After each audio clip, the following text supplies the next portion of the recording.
Glória a Deus. Bom demais, né? Tá aqui mais um dia na presença de Deus, falando das coisas do reino, falando das coisas do céu. E é incrível como Deus ele preparou o ambiente para a gente receber essa palavra que ele me trouxe, né? Que ele trouxe ao meu coração. Eu confesso que essa palavra, quando eu estava meditando sobre ela, eu estava com algumas coisas no meu coração essa semana. E hoje, quando eu fui mergulhar, me deu um parafuso na cabeça, me deu um bug. Falei, meu Deus, o que o Senhor tem para nós? E eu queria que você abrisse Isaías 43, né? Abrir sua Bíblia no Primeiro Testamento, né? Às vezes eu falo, quando eu falo Antigo Testamento, me dá uma coisinha assim, eu não sei porquê, eu não gosto de falar Antigo Testamento, porque eu acho que antigo, ele parece que a gente dá o ar de algo que já envelheceu, já ficou para trás, já é antiquado, né? Não estou problematizando nada não, mas foi o Primeiro Testamento, Isaías 43, verso 1. Tranquilo? Isaías 43, verso 1. O que é que a palavra do Senhor, ela diz para nós, e de uma forma muito linda, muito clara. Eu queria contextualizar você, o que Deus, quando ele levantava os profetas, o que ele queria fazer com o povo. Na grande maioria, ele não queria entregar algo muito bom. Ele queria trazer uma exortação, né? O profeta Jeremias era conhecido como profeta chorão. Ele chorava, ele lamentava, né? Se a gente fosse fazer um teste de personalidade dele, provavelmente ele seria fleumático, né? Que a gente fala hoje. Alguns profetas eram conhecidos como os perturbadores, né? Da casa de Israel, porque traziam profecias, direcionavam exortação para o povo.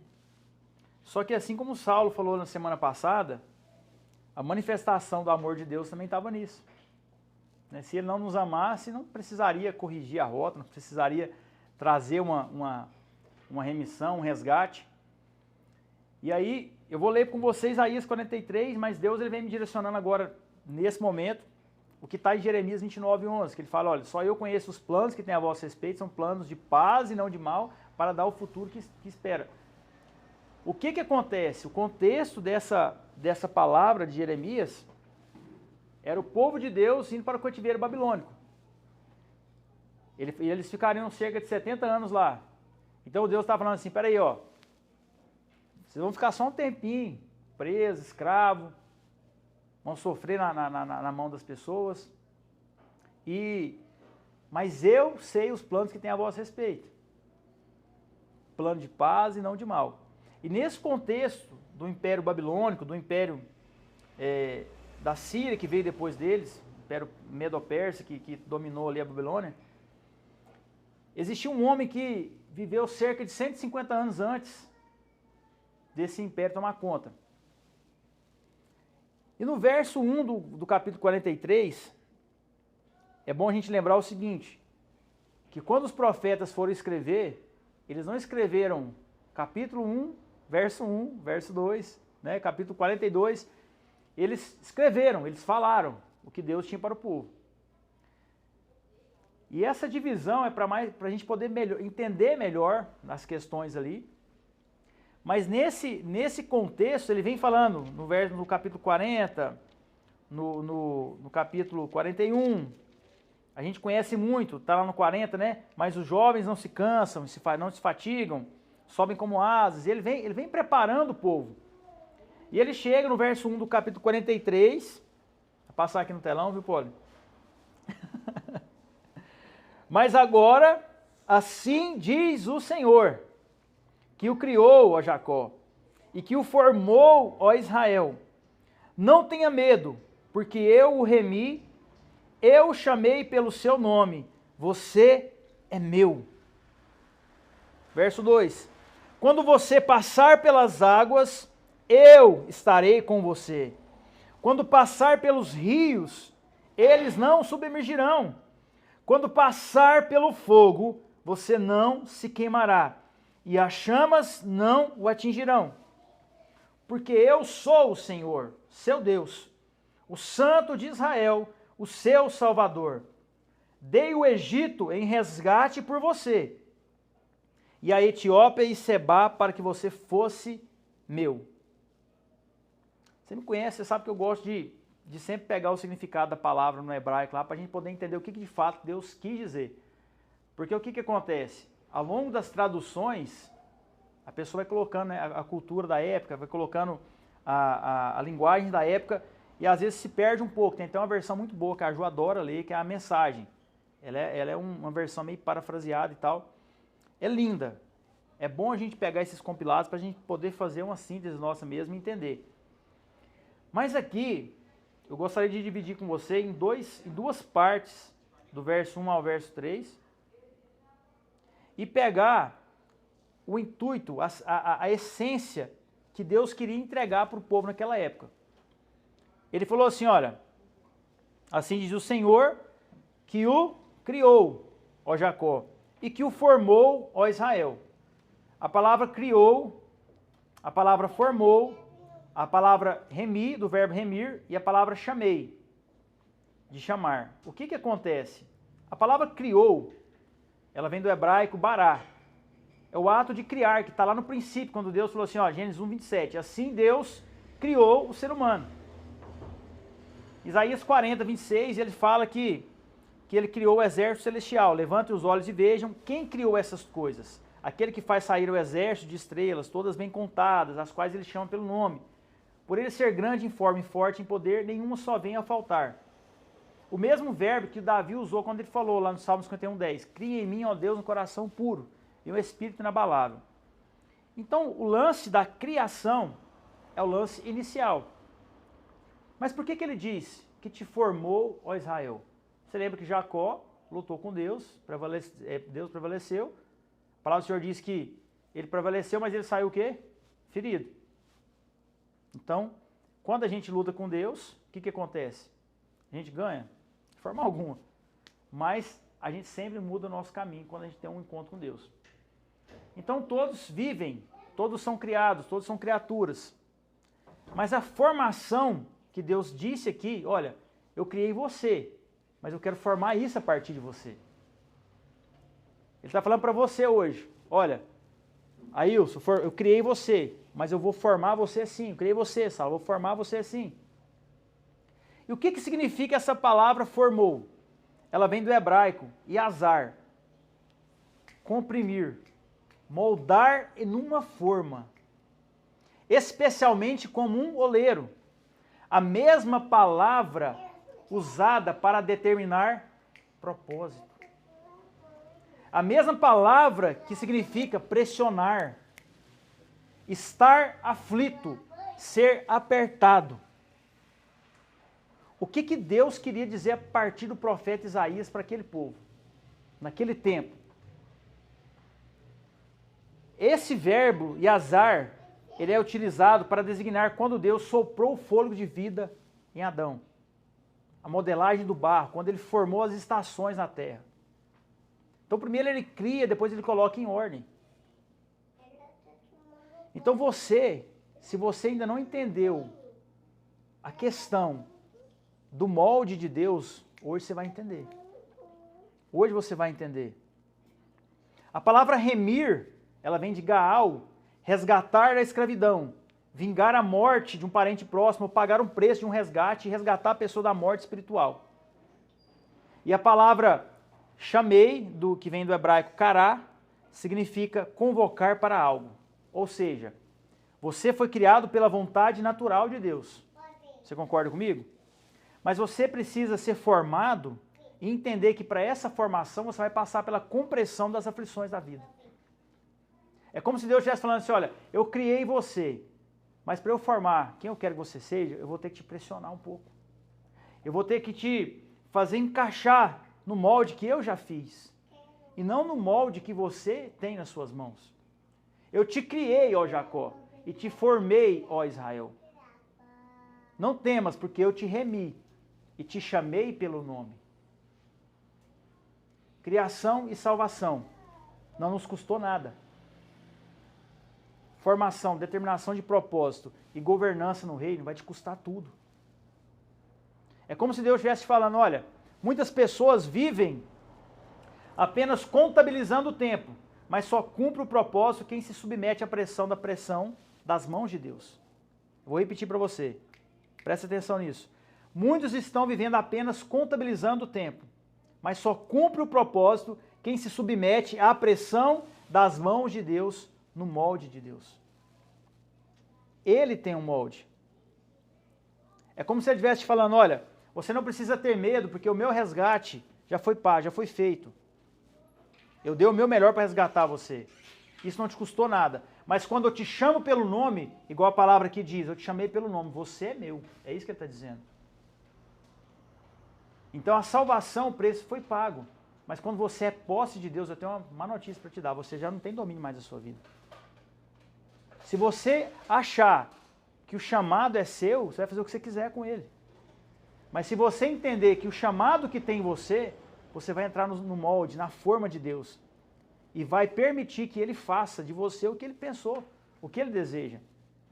Só o que acontece? Muitas vezes queremos viver o quê? O nosso propósito. A nossa forma. Queremos nos moldar a partir de nós mesmos.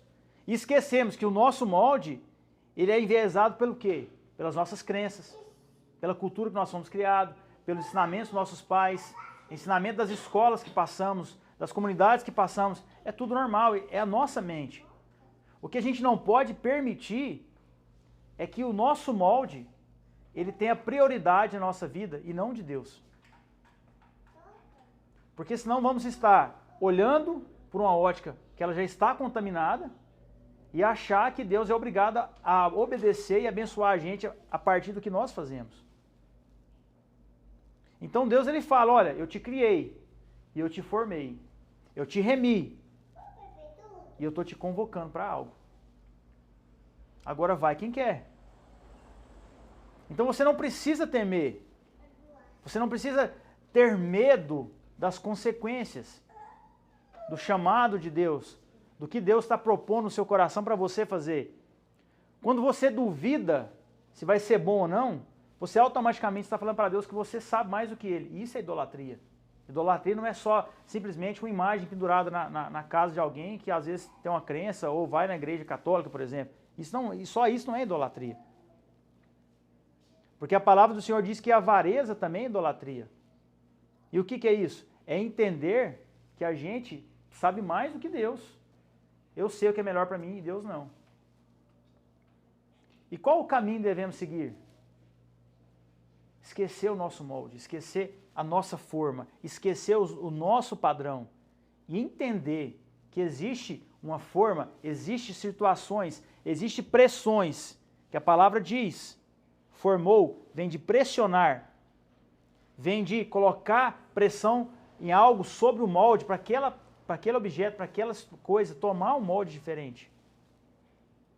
E você só vai viver isso se você se permitir. Agora, quando você pega um molde desse tamanho e coloca algo maior em cima e pressiona, o que fica para fora? O que não precisa. O que é desnecessário. Então Deus ele vai colocar em nós aquilo que é essencial, aquilo que é primordial. Porque Deus não quer fazer você perder tempo. Por mais que a gente, às vezes, pense que Deus ele quer acelerar as coisas, Ele não quer acelerar as coisas na nossa vida. O que Ele quer fazer é que as coisas funcionem igual no princípio funcionava. Obediência, relacionamento.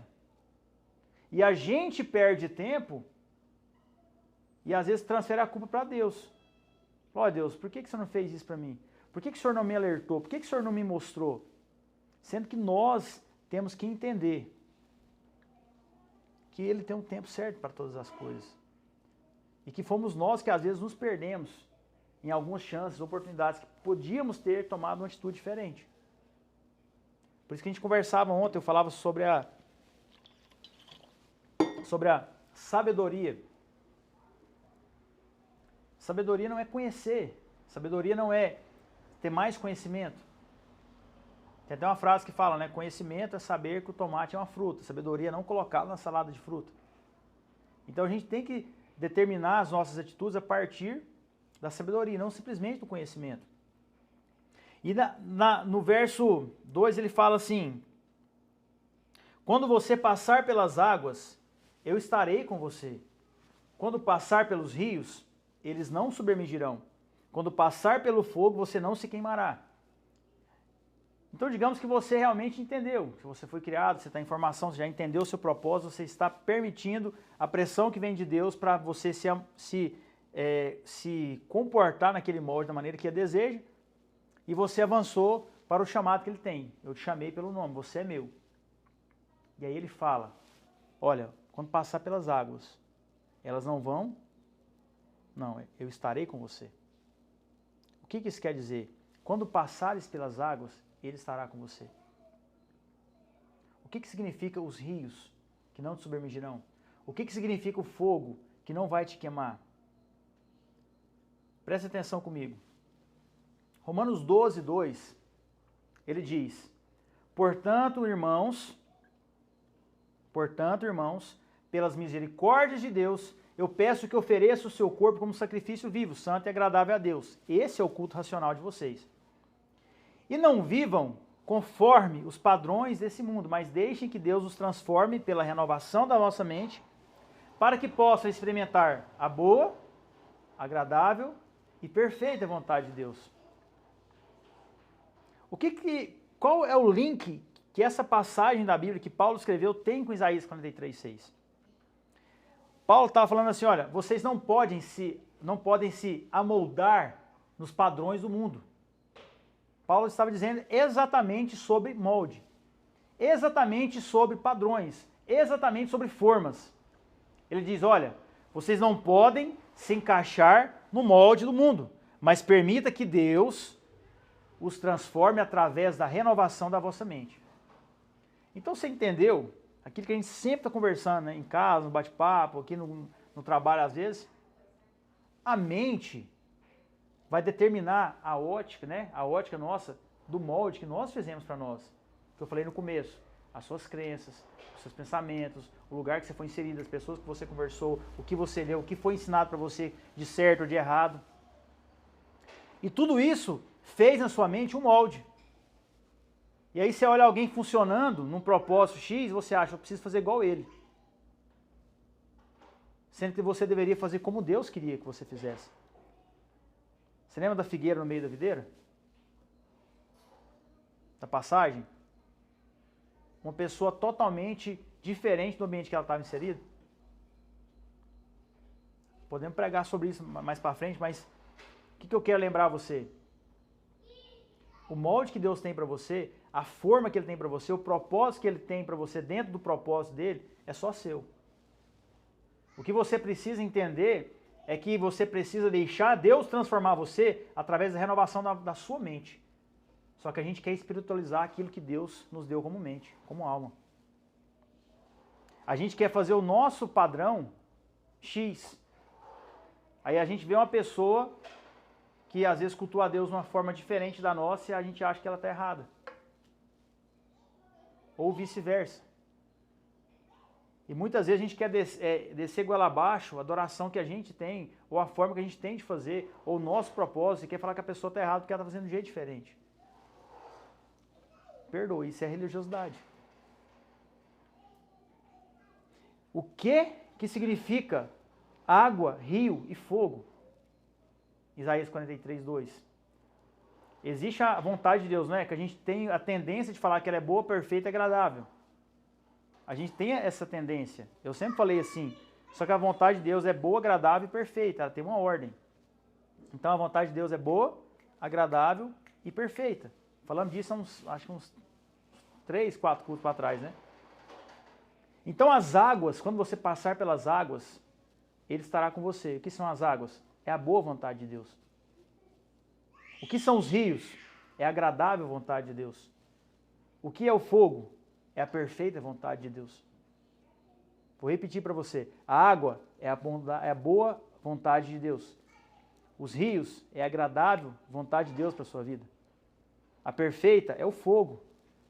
O fogo é a perfeita vontade de Deus para a sua vida. Rodolfo, onde você quer chegar? Não sei não. Vou chegar lá. Vai comigo.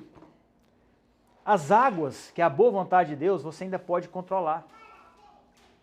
Você pode engarrafar água, sim ou não? Você pode transportar água, sim ou não? Você pode armazenar água? Pode. Você pode rotular água e vender ela no sinaleiro? Pode. A boa vontade de Deus, você ainda pode fazer certas coisas que estão no seu controle. Você entende que você tem unção, você tem poder, você tem relacionamento, você tem revelação da palavra, você entende algumas coisas de Deus e a gente armazena isso. A gente quer transportar isso, a gente quer engarrafar isso. Só que o rio, quando você chega na agradável vontade de Deus, que é o rio, você não controla. Você se submete a ele. Quando a gente entende a agradável vontade de Deus, a gente se lança. E a gente avança para um próximo nível. Rodolfo, e o fogo? O fogo consome tudo que lhe é submetido. Se você entrar no rio, você vai sair você mesmo ainda. Mas se você entrar no fogo, você não vai sair você mesmo mais. O fogo vai consumir tudo aquilo que pode interferir no seu relacionamento, tudo aquilo que pode interferir você de sair do molde de Deus. Então nós precisamos entrar na água, no rio e no fogo. O problema é que muitas vezes queremos andar só na boa vontade de Deus, encaixotar a unção, deter a presença e usar às vezes só para o nosso bem. Para mostrar para os outros que nós somos bons, que nós sabemos falar alguma coisa, que nós entendemos algo de Deus. O problema é que quando a gente encaixota isso, a gente fala aquilo que a gente ministrou aqui no louvor. A gente usa para nós mesmos. E o que Deus me disse aqui, aonde não há glamour, aonde não há vaidade, não há espaço para sensacionalismo. E aonde não há sensacionalismo, não há espaço para o ego. Então Deus governa esse lugar. E você precisa andar nesse lugar sempre, porque a presença de Deus não é um lugar que você tem que entrar e sair, é um lugar que você tem que viver nela. Não é sair rodando, checa, tarabaçora, o dia inteiro, orando, expulsando, revelando, não é isso. É colocar a sua mente submetida ao governo de Cristo. Isso fará com que você esqueça todo o molde que você tem na sua mente, como propósito, adoração, relacionamento. É difícil? É. Por isso que as pessoas preferem ouvir um profeta do que ouvir a Deus. Porque é mais fácil. Porque quando Deus fala, Ele mata. Só que Deus não usa homens vivos. Ele usa homens mortos. E eu quero que eu e você possamos ser muito mais do que usados por Deus. Eu quero que Deus me possua, cara. Eu quero que Ele fale através de mim aonde eu estiver, com quem eu estiver falando. A gente está sempre lutando, a gente vai trabalhar, a gente chega numa frequência, sai na outra, a gente vê uma pessoa na rua, interfere na gente, a gente está sempre tentando entrar no padrão do mundo. Mas a gente precisa, por mais que a gente caia muitas vezes, elevar de novo o nosso nível. Atingir esse lugar. E saber que nós somos feitos para lá, não para cá. Tem uma frase do C.S. Lewis que ele diz assim, eu procurei satisfazer os meus prazeres em muitas coisas do mundo. Eu não consegui. O que me fez chegar à seguinte conclusão, eu não sou daqui. Então você não é daqui. Quando você lutar para agradar a sua carne, você vai se frustrar. Você tem que exercer governo para ela obedecer o seu espírito. Só que a gente quer o quê? A gente quer agradar as pessoas. A gente quer entrar na frequência das pessoas. A gente quer sempre, manter um bom A gente prefere muitas vezes manter um bom relacionamento com as pessoas do que com Deus. Então parece que eu tô meio igual o João Batista hoje, falando no meio do deserto, umas coisas às vezes meio pesadas, mas a gente vai chegar lá, amém? E o que Deus disse no verso 3? Porque eu sou o Senhor, seu Deus, o Santo de Israel, o seu Salvador. Eu dei o Egito em resgate por você, e Etiópia e Sebá para que você fosse meu. Agora, se liga nisso aqui. Deus não tinha feito isso ainda. Isso aqui não é uma menção do resgate do povo no Egito, não. Ele falou assim, olha, eu dei o Egito em resgate por você, Etiópia e Sebá, para que você fosse meu. Essa parte da escritura ela foi escrita 150 anos antes de que isso fosse acontecer. Só para você ter noção. É um princípio da inexorabilidade profética de Deus, uma palavra difícil. Mas eles chamam de perfeito poético, que é quando Deus fala assim, eu dei, ele quer dizer que já aconteceu. Então quando Deus diz algo sobre você, já aconteceu. Você consegue entender isso? Você consegue acessar comigo esse lugar? Porque Deus ele é o quê? Ele é infinito, ele é eterno. A gente falou sobre a eternidade, né? Que a gente já vive a eternidade, só que do lado de cá da porta. Isso já dá um bug na nossa cabeça. Só que quando a gente fala, olha, o perfeito profético de Deus é isso. Quando ele fala algo para você, sobre você, olha, eu dei, eu fiz para você. Na sua vida não aconteceu, mas ele já fez. Porque a linha do tempo dele é diferente da nossa. E aí, essa passagem que o profeta realmente profetizou, ela foi proferida 150 anos antes de acontecer. Agora você fica imaginando as pessoas lendo isso aqui na época. Agora traz para a sua vida.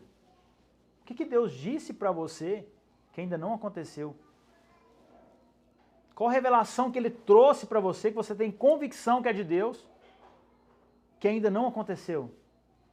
Tome posse disso. É o perfeito profético de Deus. Ele já fez. E esse versículo se refere à queda do Egito, Etiópia e Sebá pelas mãos da Pérsia, em troca da libertação dos judeus do cativeiro babilônico. A Babilônia veio, tomou o povo de Deus, levou. Você lembra quando Daniel foi para a Babilônia? Ele chegou lá e tal, né? Ele fez o jejum dele ali, daquele jeito, não comia do banquete do rei. Já conhece a história, os leões e tudo mais. Chegou um tempo que um reino medo-persa, ele conquistou a Babilônia. 150 anos depois de Isaías 43. E o Ciro, rei Ciro, promulgou o decreto para que os judeus deixassem a Babilônia. Só que avança comigo na Bíblia aí, Isaías 44, no verso 28, só para a gente entender o que aconteceu. Isaías 44, verso 28. Isaías 44, verso 28.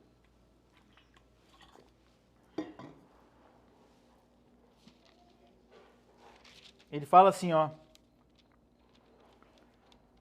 Eu digo a respeito de Ciro, ele é o meu pastor e cumprirá tudo o que me agrada. Digo também de Jerusalém, será edificada, e do templo seus alicerces serão lançados. Avança no capítulo 45, verso 1 aí. Assim diz o Senhor ao meu ungido, a Ciro, a quem eu tomo pela mão direita, para submeter as nações diante dele, para desarmar os reis e para abrir os portões diante dos povos, que não se fecharão. Eu irei adiante de você. Agora, pega isso aqui. Ciro, na época dessa profecia, não tinha nem nascido. Ele veio a surgir 150 anos depois, como já disse para vocês. Ele conquistou a Babilônia, onde os judeus estavam presos lá. E Jeremias também disse sobre essa saída do povo da Pérsia. Então, o que acontece? Deus ele vinha avisando o povo sempre. Lá em Daniel 5, 28, ele fala daquela vez que Deus escreveu na parede, você lembra? Que Deus escreveu na parede, Mene, Mene, Tekel, Parsim. Ele estava predizendo para o rei da Babilônia que aquele império ia cair, ia ser dominado pelo rei Medo-Persa, que é do rei Ciro. Então, Deus ele se alertou, ele alertou o povo dele e alertou outras nações. O que isso quer dizer? Reinos são levantados e derrubados através da revelação de Deus aos seus profetas. Traz para a sua vida. Qual é a revelação que você está tendo de Deus para esse tempo e você está decretando na sua vida? Agora, olha isso aqui. Ciro não era do povo de Israel. Mas Deus chamou ele de o meu pastor e o meu ungido. Por que Deus fez isso? Volta comigo lá em 2 Crônicas 36. Antes de Isaías, antes de Salmos aí.